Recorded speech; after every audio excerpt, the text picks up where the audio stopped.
संविधान के इससे पहले के वीडियो में हम बजट संबंधी प्रावधान की बात किए थे और जिसमें हम देखे थे कि आर्टिकल 112 से लेकर 117 तक जो थे वो बजट संबंधी प्रावधान दिए गए थे। आज हम आर्टिकल 118 से लेके 122 की चर्चा करेंगे। उसके बाद इसमें मात्र हमारा जो विधायिका वाला सेक्शन है इसमें आर्टिकल 123 बचेगा, उसकी चर्चा आगे हम कर लेंगे। तो सबसे पहले देख लेते हैं हम आर्टिकल 118, जिसमें कहा क्या गया है। तो संसदीय समितियों के बारे में कहा गया है। यह बताया गया है कि संसद को अपनी प्रक्रिया और कार्य संचालन को विनियमित करने के लिए नियम बनाने का अधिकार देता है। तो जैसा हम जानते हैं कि हमारा जो संसद है, वर्ष पर संसद तो खुलता नहीं, उसमें केवल 3 सत्र चलते हैं।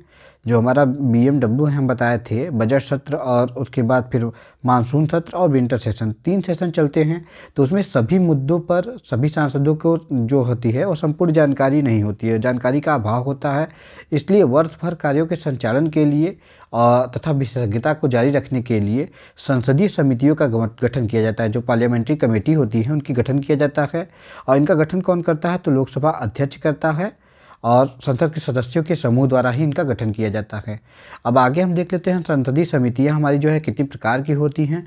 तो संसदीय समितियां जो हैं हमारी 2 प्रकार की होती है। एक होती है स्थायी समिति, एक होती है अस्थायी समिति, जिसे हम एडहॉक कमेटी भी कहते हैं या तदर्थ समिति भी कहते हैं।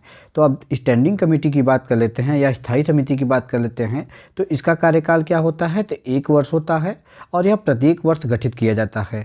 यह 6 प्रकार की होती है। एक है वित्तीय समिति, विभागीय समितियाँ, जांच समितियाँ, परीक्षण तथा नियंत्रण के लिए गठित समितियाँ, सदन के दैनिक कार्यों के लिए गठित समितियाँ और सेवा समितियाँ। तो ये 6 प्रकार की समितियाँ होती हैं। और हाँ, एक चीज़ आप ध्यान दीजिएगा कि जो हमारी सभी स्थायी समितियां होती हैं उनमें लोकसभा और राज्यसभा के जो सदस्यों का अनुपात होता है वह 2:1 होता है। अगर लगभग यही देखेंगे आप तो 2 रेशियो में जो होते हैं वो लोकसभा के होते हैं और 1 रेशियो में जो होता है वह राज्यसभा का होता है। आप सीट भी देखेंगे तो 250 और 500 का अंतर है। तो इस प्रकार से आप याद कर सकते हैं कि जितना इसका देखेंगे तो 1 रेशियो और उसका देखेंगे अगर 500 प्लस तो या 2 रेशियो। तो इस प्रकार से आप याद कर सकते हैं। लेकिन एक समिति जो हमारा प्राक्कलन समिति है इसमें क्या है? तो एस्टिमेट करता है। हम जानते हैं कि एस्टिमेट मतलब क्या है? बजट के बाद आता है। तो धन का एस्टिमेट करता है। तो इसमें केवल लोकसभा के सदस्य होते हैं और इसमें कितने सदस्य हैं? तो 30 सदस्य हैं। आगे हम बात करते हैं जो हमारी अस्थायी समितियां हैं। तो इनका कार्यकाल निश्चित नहीं होता है। उद्देश्य के आधार पर इनका गठन किया जाता है तथा उद्देश्य पूरा हो जाने पर इन्हें क्या कर दिया जाता है? समाप्त कर दिया जाता है। जैसे जांच समिति हो गई, सलाहकार समितियां हो गई। तो इस प्रकार की समितियों का गठन किया जाता है। अब हम देख लेते हैं कुछ प्रमुख समितियां जो हमारी हैं उनके बारे में, जिनसे प्रश्न पूछे जाते हैं एग्जाम में। तो पहला हमारा समिति है जो है प्राक्कलन या आकलन समिति, जिसे हम एस्टीमेट कमेटी भी कहते हैं। और इसका गठन कब किया गया था? तो स्वतंत्रता के बाद 1950 में किया गया था। और जो तात्कालिक वित्त मंत्री थे हमारे जॉन मथाई जी, उनके सिफारिश पर इसका गठन किया गया था। अब प्रारंभ में देखिए लोकसभा के 25 सदस्य थे इसमें, लेकिन 1955 में इनमें सदस्यों की संख्या बढ़ा दी गई और लोकसभा के 30 सदस्य जो हैं वर्तमान में इसमें हैं। और यह सबसे बड़ी स्थायी समिति है और यह बजट प्रस्तुत होने के बाद बनाया जाता है। जब बजट प्रस्तुत हो जाता है, आप देखेंगे तो बजट 1 फरवरी को प्रस्तुत होता है। तो 1 फरवरी को जब लोकसभा में बजट प्रस्तुत होता है तो उसके बाद एस्टीमेट करने के लिए कि कौन कौन सी योजनाएं हैं, जो योजनाएं होती हैं हमारी, तो उन योजनाओं पे कितना खर्च आएगा इसका एस्टीमेट कौन करता है? तो एस्टीमेट कमेटी करता है। तो इस प्रकार से और उसके बाद फिर इसका जो समिति का अध्यक्ष होता है वह कौन नियुक्त करता है? तो लोकसभा अध्यक्ष नियुक्त करता है। और इससे फ़ायदा क्या होता है कि जो अनावश्यक खर्च है उसको रोका जा सके, इसके लिए इसका गठन किया जाता है। इसमें सदस्य कितने होते हैं? तो 30 सदस्य होते हैं। और किससे होते हैं? तो केवल लोकसभा से होते हैं। और बाकी जो हमारी स्थायी समितियां हैं उनमें लोकसभा के जो होते हैं वो 2 रेशियो में होते हैं और राज्यसभा के जो होते हैं वो 1 रेशियो में सदस्य होते हैं। तो लोकसभा और राज्यसभा का रेशियो क्या होता है? तो 2:1 का होता है। उसके बाद आगे बढ़ते हैं और हम जानते हैं लोक लेखा समिति के बारे में, जिसे हम पब्लिक अकाउंट कमेटी भी कहते हैं। तो इस समिति का गठन कब हुआ था? तो यह सबसे पुरानी समिति है। अब पार्लियामेंटो सुधार के तहत जो भारत सरकार अधिनियम 1919 था उसके तहत इसका गठन किया गया था। और कब किया गया था? तो पहली बार 1921 में इसका गठन किया गया था। तो यह सबसे पुरानी समिति हो गई। अब देखिए इसमें सदस्य कितने होते हैं? तो सदस्य इसमें 22 होते हैं। हम बताए थे देखिए लगभग 2 रेशियो और 1 रेशियो का अनुपात होगा। तो लोकसभा से 15 सदस्य होते हैं और राज्यसभा से 7 सदस्य होते हैं। और इसमें अध्यक्ष कौन होता है, तो अध्यक्ष जो होता है वह विपक्ष का नेता होता है। और कब से हो रहा है, तो 1967 से। तो 1967 आप डेट याद रखिएगा। और विपक्ष का नेता होता है क्या, लोक लेखा समिति, जो पब्लिक अकाउंट कमेटी है उसका जो अध्यक्ष। उसके बाद देखिए अब होता क्या है कि जो हमारा ये पब्लिक अकाउंट कमेटी होता है ये करता क्या है, तो कैग जो रिपोर्ट देता है तो किसको रिपोर्ट देता है, तो राष्ट्रपति द्वारा संसद में प्रस्तुत करता है।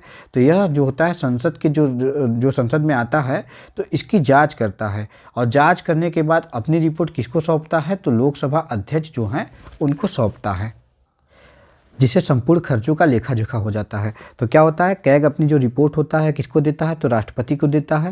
राष्ट्रपति किस में प्रस्तुत करता है, तो संसद में प्रस्तुत करता है। और उसके बाद फिर जो होता है यहाँ पे संसद में क्या करता है, लोक लेखा समिति जो होती है वो जांच करती है और यह अपनी रिपोर्ट किसको देती है, तो जो लोकसभा अध्यक्ष होते हैं उनको सौंपती है।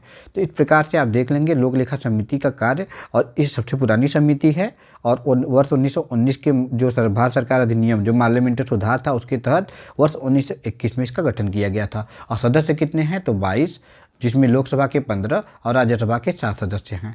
और विपक्ष का नेता इसका क्या होता है, अध्यक्ष, वर्ष 1967 से। उसके बाद अगर देखेंगे तो सार्वजनिक उद्यम समिति है, जिसे हम पब्लिक एंटरप्राइजेज कमेटी भी कहते हैं। तो यह किनके सिफारिश पर किया गया था, तो कृष्णा मेनन जी थे। वर्ष 1964 में इनके सिफारिश पर इसका गठन किया गया था। यह जो सार्वजनिक उद्यम होते हैं उन पे जो कैग की रिपोर्ट होती है उसकी जांच करती है। देखिए उसमें पब्लिक अकाउंट कमेटी जो थी उसमें पब्लिक अकाउंट जो था उसकी जो कैग, उस पर जो कैग की रिपोर्ट आती है उसकी जांच कौन करता है, तो लोक लेखा समिति करती है। और जो सार्वजनिक उद्यमों होते हैं तो उद्यम पे जो कैग की रिपोर्ट आती है उसकी जांच कौन करता है, तो सार्वजनिक उद्यम समिति पब्लिक एंटरप्राइजेज कमेटी करती है। इसमें सदस्य कितने होते हैं, तो सदस्य इसमें 22 होते हैं। लोकसभा से आप देखेंगे तो 15 सदस्य और राज्यसभा से आप देखेंगे तो 7 सदस्य होते हैं।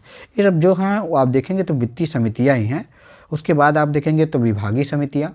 विभागीय समितियों की बात करें तो जो लोकसभा की नियम समिति थी उसकी अनुशंसा पे इसका गठन किया गया था।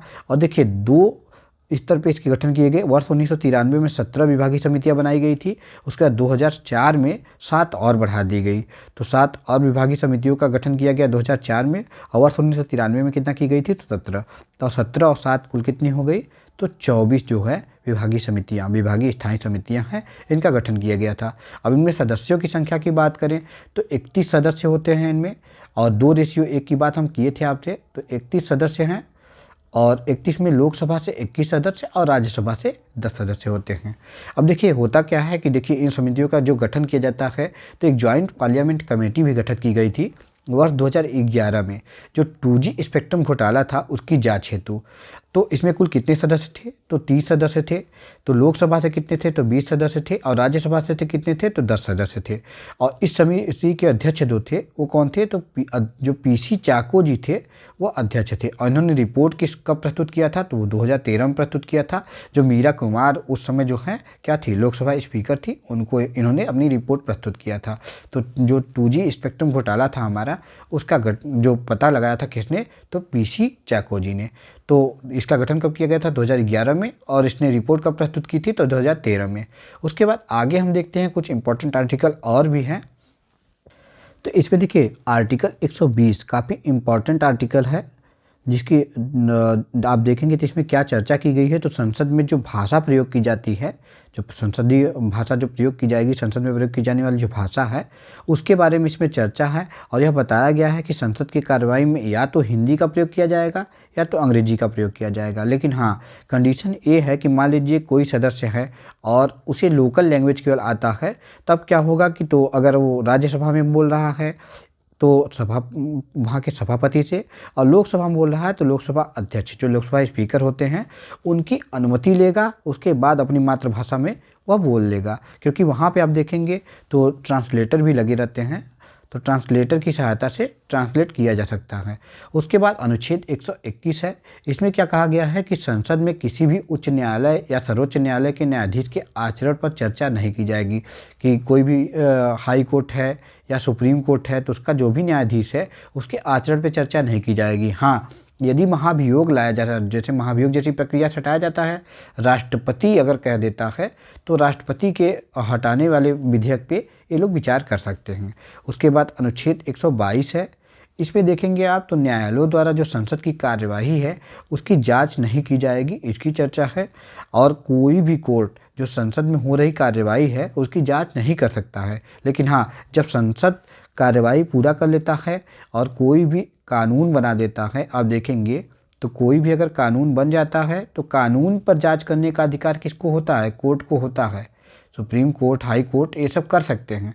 लेकिन ये है कि जो संसद में कार्रवाई, जो भी कार्रवाई, जो बातचीत चल रही है या फिर जिस विषय पे चर्चा हो रही है, तो ऐसे में कोई भी कोर्ट संसद की कार्यवाही में जो है अगर देखेंगे तो जांच नहीं कर सकता है, अर्थात उसमें जो है बाधा उत्पन्न नहीं कर सकता है।